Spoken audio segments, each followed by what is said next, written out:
আকাশবাণী কলকাতা স্থানীয় সংবাদ পড়ছে সুমন মুখোপাধ্যায়। জলপাইগুড়ির ময়নাগুড়ি রেল স্টেশনের কাছে মালবাহী ট্রেন লাইনচ্যুত হওয়ার ঘটনায় ওই লাইনে ট্রেন চলাচল এখনও ব্যাহত রয়েছে। রেলপথ পরিষ্কার করার কাজ চলছে, অন্য ট্রেনগুলি ঘুরপথে চালানো হচ্ছে। আমাদের জেলা সংবাদদাতা জানিয়েছেন, অসম থেকে নিউ জলপাইগুড়িগামী ট্রেনটি সকাল 6:30 নাগাদ স্টেশনে ঢোকার মুখেই ইঞ্জিন থেকে ছিটকে যায় 5-6টি কামরা। এই ঘটনায় রেলের বৈদ্যুতিক খুঁটি ক্ষতিগ্রস্ত হয়েছে, তবে হতাহতের কোনো খবর নেই। কিভাবে এই দুর্ঘটনা ঘটেছে রেল তা খতিয়ে দেখছে। হাওড়া জেলার উদয়নারায়ণপুর আমতা 2 নম্বর ব্লকের বিস্তীর্ণ এলাকা জলের তলায় ডিভিসি জল ছাড়ার কারণে ভয়াবহ অবস্থা আমতা 2 নম্বর ব্লকের ভাটোরা পঞ্চায়েতের। জল কিছুটা কমলেও উত্তর ভাটোরার গায়েনপাড়া এলাকার মানুষরা শিশুদের নিয়ে ত্রিপলের তাঁবুতে উঁচু স্থানে আশ্রয় নিয়েছেন। সঙ্গে রয়েছে গবাদি পশুও। জল নামার অপেক্ষায় দিন কাটাচ্ছেন তারা।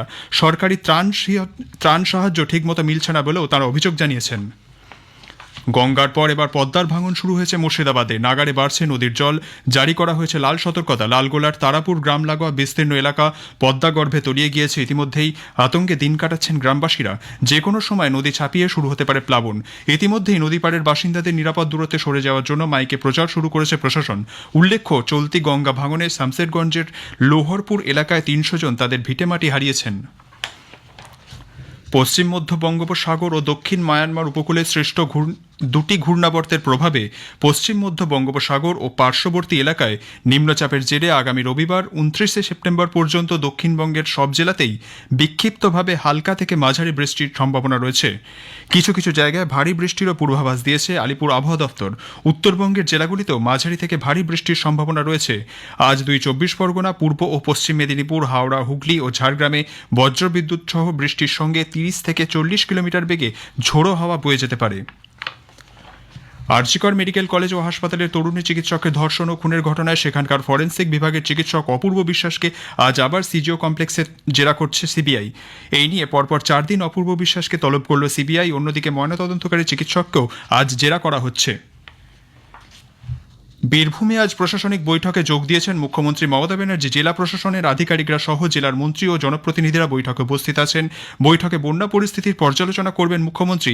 এছাড়াও সরকারি বিভিন্ন প্রকল্পেরও পর্যালোচনা করবেন তিনি। তিহার জেল থেকে ছাড়া পেয়ে আজ বীরভূমের নিচুপট্টিতে নিজের বাড়িতে ফিরেছেন তৃণমূল কংগ্রেস নেতা অনুব্রত মণ্ডল। দলের কর্মী সমর্থকরা তাকে ঘিরে উচ্ছ্বাস দেখান। 2022 সালের 11 আগস্ট গরু পাচার মামলায় সিবিআই এর হাতে গ্রেপ্তার হয়েছিলেন অনুব্রত। পরে গরু পাচার সংক্রান্ত মামলাতেই ইডিও গ্রেপ্তার করে তাকে। প্রথমে আসানসোল সংশোধনাগারে এবং তারপর প্রায় 1.5 বছর দিল্লিতে তিহার জেলে বন্দী ছিলেন তিনি। রাজ্য সরকার বন্ধ হয়ে যাওয়া কারখানার জমিতে নতুন শিল্প গড়ে তোলার সিদ্ধান্ত নিয়েছে। সেই সূত্রেই উত্তর 24 পরগনার অশোকনগর ও নদিয়ার কল্যাণীতে 2টি বন্ধ জুট মিলের জমিতে 2টি বস্ত্র শিল্প তালুক গড়ে তোলার কাজে হাত দিয়েছে রাজ্য সরকার। রাজ্যের ক্ষুদ্র ও শিল্প সচিব রাজেশ পাণ্ডে জানিয়েছেন, 2টি জায়গাতেই জোর কদমে পরিকাঠামো তৈরির কাজ চলছে। ইতিমধ্যেই কয়েকটি সংস্থা কারখানা তৈরির জন্য সেখানে জমি নিয়েছে। বাকি জমির জন্য পুজোর পরই দরপত্র চাওয়া হবে। তালুক 2টি পুরোপুরি চালু হয়ে গেলে বস্ত্রক্ষেত্রে বড় অঙ্কের লুক নিয়ে আসতে পারে বলে আশা করা হচ্ছে। একই সঙ্গে তিনি জানিয়েছেন, হাওড়ায় হোশিয়ারি পার্কের পরিকাঠামোগত সমস্যা মিটিয়ে ফেলতে চায় রাজ্য সরকার।